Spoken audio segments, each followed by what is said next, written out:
नमस्कार, राम राम। हरियाणा में आपका स्वागत है। मैं हूं आपके साथ भावना त्रिपाठी। रुक करेंगे प्रदेश की तमाम बड़ी खबरों की ओर। हरियाणा के श्रमिकों के कल्याणार्थ चलाई जा रही योजनाओं का लाभ देने के लिए हरियाणा सरकार की ओर से जींद में राज्य स्तरीय श्रमिक जागरूकता एवं सम्मान समारोह का आयोजन किया गया, जिसमें हरियाणा के मुख्यमंत्री नायब सिंह ने बतौर मुख्य अतिथि के तौर पर शिरकत की। इस समारोह में मुख्यमंत्री ने 18 योजनाओं के तहत 1,02,619 श्रमिकों को 69.69 करोड़ रुपए के लाभ की राशि सीधे उनके खातों में जारी की।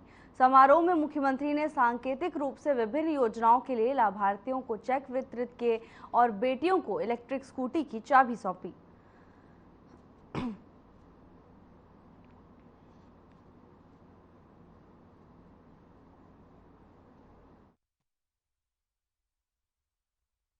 काफी लंबे समय के बाद आज आप लोगों के दर्शन करने का अवसर मिला है। मैं देख रहा था जो योजनाएं हमने चालू की थी, ये योजनाओं का लाभ भी मिल रहा है, नहीं मिल रहा। मैंने पिछले दिनों बैठ करके रिव्यू किया। ये जब आदरणीय नरेंद्र मोदी जी ने, आदरणीय मनोहर लाल जी ने, आदरणीय जगत प्रकाश नड्डा जी ने, आदरणीय अमित शाह जी ने जब मेरे को जिम्मेवारी दी, तो मैंने अधिकारियों के साथ बैठ करके चंडीगढ़ के अंदर मैंने रिव्यू किया भी कितना लाभ श्रमिकों को मिल रहा है, मैं जानना चाहता हूं। और जब मैं देख रहा था कि एक बहुत बड़ी लंबी लिस्ट थी, और जब मैंने देखा कि इसकी गति बढ़नी चाहिए, हमारे जो श्रमिक भाई बहन हैं जिनको योजना के साथ जोड़ करके सरकार ने लाभ पहुंचाने का निर्णय किया है, उन तक वो लाभ पहुंचना चाहिए। और मैंने कहा कि लिस्ट बना लो, जितने भी हमारे श्रमिक भाई बहनों के बेनिफिट रुके हुए हैं, एक क्लिक के अंदर मैं जब जींद के अंदर जाऊंगा उनके खाते के अंदर चले जाने चाहिए।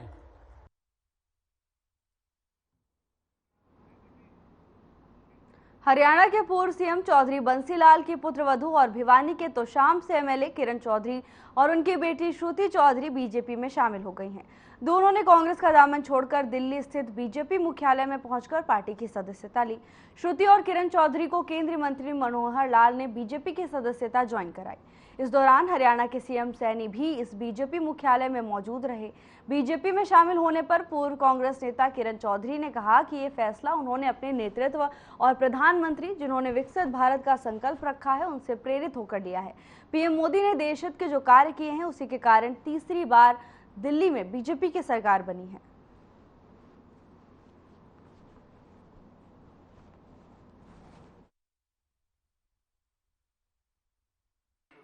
इसलिए आज इस अवसर पर मैं प्रदेश की पूर्व मंत्री और दिल्ली सरकार में पूर्व डिप्टी स्पीकर,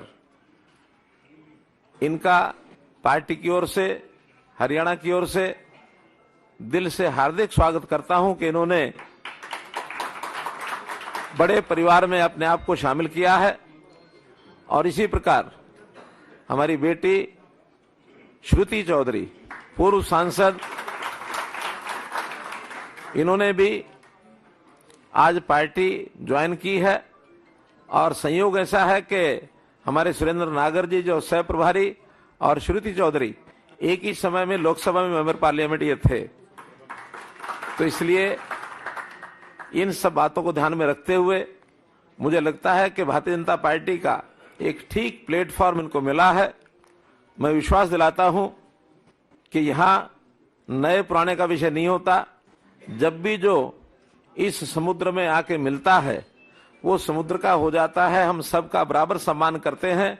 इनकी योग्यता और इनके वरिष्ठता के हिसाब से पार्टी में भी पूरा इनका सम्मान रहेगा और आगे प्रदेश के हित में, देश के हित में जो काम पार्टी अपेक्षा करेगी, मैं जरूर एक प्रकार से भरोसा करता हूं कि उस काम में लगेंगे। पुनः आपका बहुत बहुत स्वागत, बहुत बहुत धन्यवाद। और राजनीति में जिनका पूरा जीवन और परिवार का पूरा जीवन कांग्रेस को मजबूत करने में लगा है, आज किरण चौधरी जी ने और हमारी बिटिया श्रुति चौधरी जी ने भारतीय जनता पार्टी में शामिल होने का जो आज निर्णय किया, मैं पार्टी के अध्यक्ष होने के नाते भी श्रुति चौधरी जी का और किरण चौधरी जी का बहुत बहुत स्वागत और धन्यवाद करता हूं और एक विश्वास दिलाता हूं प्रदेश के मुखिया के नाते भी, पार्टी के मुखिया के नाते भी, कि किरण चौधरी जी और श्रुति चौधरी जी भारतीय जनता पार्टी एक परिवार के नाते हम मिलकर के हरियाणा को मजबूत करने के लिए काम करेंगे। आज ये फैसला इसीलिए लिया मैंने, प्रेरित होकर हमारा ये जो नेतृत्व बैठा है इनसे और हमारे माननीय प्रधानमंत्री जी जिन्होंने विकसित भारत का एक संकल्प रखा है और ये विकसित भारत का संकल्प जो उन्होंने करा है 2047 तक का, ये आने वाले समय में मुझे पूर्ण विश्वास है कि हिंदुस्तान जो है वो विश्व के अंदर सबसे आगे बढ़कर चमकेगा। माननीय प्रधानमंत्री जी ने जो जनहित के ही नहीं देश हित के जो काम करें, उसी के कारण आज तीसरी बार जो ये अपने आप में एक इतिहास है। किरण चौधरी के कांग्रेस से इस्तीफा देने और बीजेपी में शामिल होने पर सीएम नायब सैनी का बयान सामने आया है। उन्होंने कांग्रेस पर निशाना साधते हुए कहा कि बड़े नेता कांग्रेस में घुटन महसूस कर रहे हैं। हुड्डा कांग्रेस पार्टी के बड़े नेताओं को खत्म कर रहे हैं, तंग आकर नेता पार्टी छोड़ रहे हैं। इसके साथ ही उन्होंने कहा कि कांग्रेस पार्टी देश में राहुल गांधी को लॉन्च करने में लगी है, उसी तरह हरियाणा में भूपेंद्र हुड्डा अपने बेटे को लॉन्च करने में लगे हैं।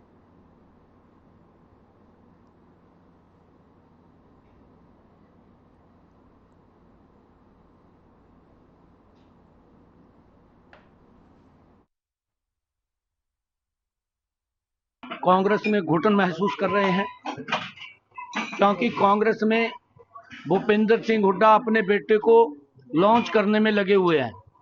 जिस प्रकार से कांग्रेस पार्टी राहुल गांधी को लॉन्च करने में लगी हुई है, हरियाणा के अंदर भूपेंद्र सिंह हुड्डा अपने बेटे को लॉन्च करने में लगे हुए हैं, बड़े नेताओं की बलि दे रहे हैं, घुटन महसूस कर रहे हैं।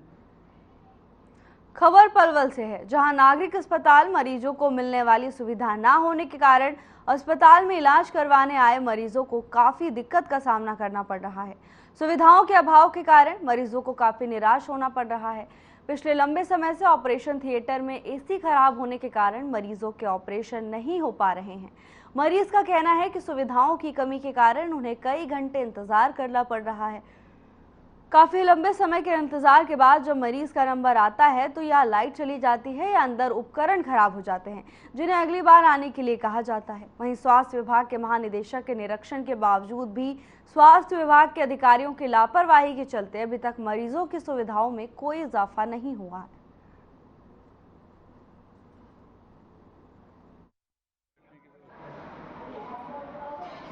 आप सिविल अस्पताल में आए हैं, यहाँ पंखे वगैरह हैं नहीं? नहीं, कुछ नहीं है। कितनी देर हो गई आप यहाँ पर आए? 9 बजे से आए।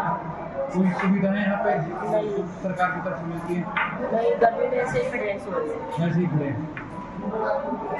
तो किसी से शिकायत करी कि यहाँ पे ये हालात है, ना पंखे हैं ना एसी है? तो नहीं, किससे करें अब इसका? कोई नहीं सुनता। तो कोई सुनवाई नहीं होती है। लाइन इतनी लंबी होती है, अपना ही बचाव बहुत भारी है यहाँ पर। तो दवाइयाँ वगैरह भी मिल पा रही हैं? दवाई मिल पा रही है? दवाई तो अभी गई नहीं, दवाई अभी तो यहीं से नहीं फ्री हुई। पानी की सुविधा ना, इसमें पंखे की सुविधा देखो, सारे पंखे बस बड़े पंखे भी। और यहाँ पे कब से वेट कर रहे हैं? 2 घंटे हो गए। 2 घंटे हो गए। किसी से शिकायत की? छोटे काम के लिए इसमें लाइन में लगना पड़ता है। किस काम के लिए आए हो? CT scan. तो अभी तो हुआ नहीं क्या? अभी नहीं। क्या कह रहे हैं? अभी यहाँ देखते हैं, वो बड़े वाले आते हैं वहाँ से, हाई लेवल वाले अपना। क्या बीपीएल कोटे से या जनरल कोटे से? आप यहाँ एक्स्ट्रा कराने आए हो, यहाँ सुविधाएं हैं? एसी लगा हुआ है, गर्मी की वजह से बचाव, कोई भी सुविधा नहीं है। सरकार तो कहती है कि एसी लगवा रखे हैं, पंखे लगवा रखे हैं। तो कितनी देर होगी आपको यहाँ खड़े हुए? गर्मी तो है ही नहीं क्या? इसमें पिछले 3 साल से ये खराब पड़ा। विंडो एसी सर्विस हुई थी, इसके 2 बार गैस डली थी और कंप्रेसर भी डला था, लेकिन उसका वजह चला ही नहीं पड़ा जैसा। और ये अंदर वाला समय से खराब है? पिछले 3 साल से। तो आपने कोई शिकायत दर्ज नहीं कराई? डिमांड दी थी, लिखित में भी दी थी, लेकिन कोई कार्रवाई नहीं होती। कैसे करा देंगे नहीं चल रहा है। लेकिन बताया तो ये जाता है कि हर बार जिसके मेंटेनेंस के चार्ज दिए जाते हैं। बस ये हमें नहीं, वो ऊपर वाला बताएगा या इसमें साहब बताएगा। तो अब इसकी शिकायत आप दे चुके हैं पहले? हाँ, डिमांड दी थी, डिमांड पर साइन नहीं करे साहब ने, लेकिन वो साहब ने ये कह दिया था, उस दिन मौन पत्रकार बैठे हुए थे, मैं उसको दे दो, मैंने उसको दे दी, उसने किसी और को दे दी, फार्मासिस्ट को, सुनील फार्मासिस्ट को, और अभी तक कोई कार्रवाई नहीं।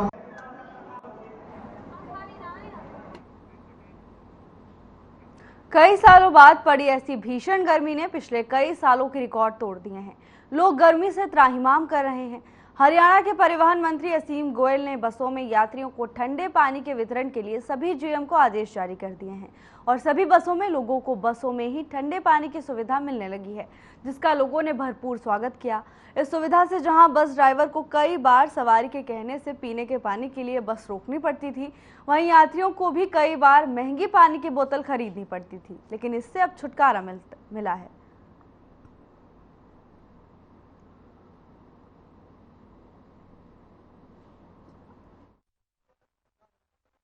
गाड़ियों में कैंपर रखे जाएंगे पानी की सुविधा के लिए, और आज सवेरे बहुत कैंपर रखे हैं, हर गाड़ी को कैंपर देके भेज रहे हैं। सवारियों को मिलेगी पीने का हाँ जी, पूरी सुविधा मिलेगी पानी पीने के लिए। अगर पानी खत्म हो जाता है फिर बीच में क्या? सर, या तो फिर अपना कहीं से भरवाना पड़ेगा, या वैसा सिंपल पानी भी भर सकते हैं। जब कैंपर है अपने पास तो इसमें वैसा पानी भी भर सकते हैं। तो क्या मानते हैं योजना को? बढ़िया, बहुत बढ़िया जी। क्या कहेंगे योजना को लेकर? गर्मी ज्यादा है क्या? गर्मी, अगर गर्मी देखे तो जनाब पानी तो बहुत जरूरी है।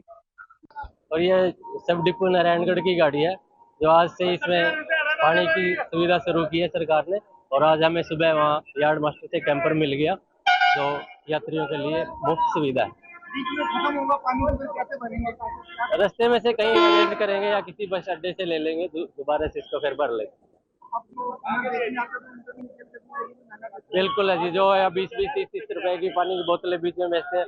मुझे बहुत अच्छा लग रहा है कि यहाँ गर्मी में बहुत व्यवस्था की जा रही है कि बहुत लोग किसी के पास पैसे की दिक्कत होती है और कैंप लगा होता है यार बस में, तो किसी भी बच्चे को दिक्कत या लेडीज को किसी को भी पानी की प्रॉब्लम ना हो। बहुत अच्छा है, सरकार बहुत अच्छा आगे बढ़। चलो ठीक है, बहुत बढ़िया है, फैसिलिटी है, जनता को सुनते हैं। बस स्टैंडों पर भी वो वाटर कूलर रखना चाहिए सरकार को, अच्छा काम है सरकार के, पब्लिक के लिए बहुत बढ़िया काम है, सराहनीय। पानी बहुत अच्छी स्कीम सरकार ने दिया, इसका व्यवस्था बहुत बढ़िया है। गर्मी के लिए, गर्मी की राहत के लिए यात्री को बस में बहुत अच्छा मुफ्त पानी दिया जा रहा है, तो अच्छे हैं ये, बहुत बहुत धन्यवाद हरियाणा सरकार को, बहुत बढ़िया सरकार जी।